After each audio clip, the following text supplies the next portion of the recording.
நான் C Joseph Vijay எனும் நான்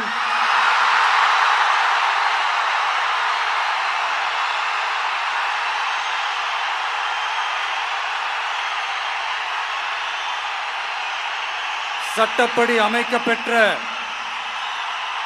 இந்திய அரசியல் அமைப்பின்பால் உண்மையான நம்பிக்கையும் மாறா பற்றும் கொண்டிருப்பேன் என்றும் இந்திய நாட்டின் ஒப்பில்லாத முழு முதல் ஆட்சியையும் ஒருமையையும் நிலை நிறுத்துவேன் என்றும் தமிழ்நாட்டு அரசின் முதலமைச்சராக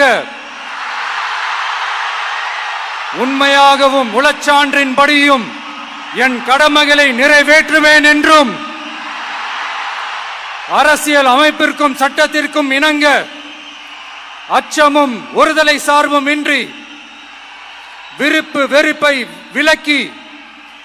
பலதரப்பட்ட மக்கள் அனைவருக்கும்